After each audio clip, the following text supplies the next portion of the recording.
One of the last links to the Camelot of the Kennedys, Ethel Kennedy knew triumphs few can imagine, from her own family's rise in politics to the extraordinary changes that eventually brought the nation's first African-American president, a fact she reflected on in the film made by her youngest daughter, Rory. Oh, it's so refreshing and wonderful and shows how our fabulous country has moved ahead.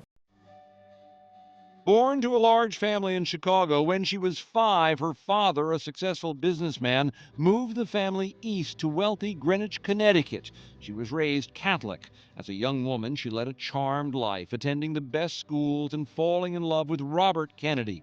They married in 1950, and as he and his brother John rose in political prominence, she was right there with them.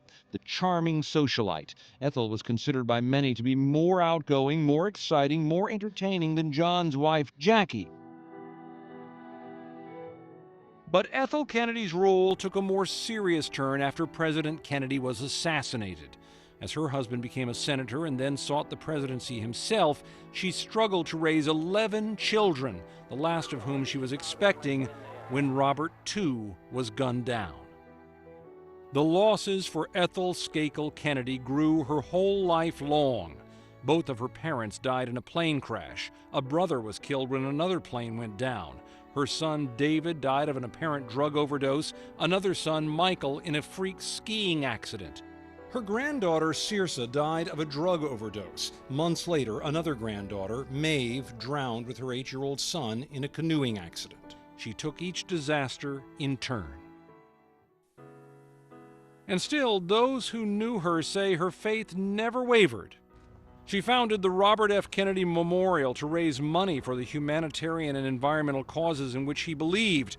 I want to welcome each of you. Their oldest child, Kathleen Kennedy Townsend, followed her father's footsteps into politics. And yet troubles continued. In 2014, another daughter, Carrie Kennedy, was tried for driving under the influence of drugs. She was acquitted, but her mother looked frail. Through it all, Ethel Kennedy stood by her family. She went on carrying her husband's name and memory as a living legacy of Camelot.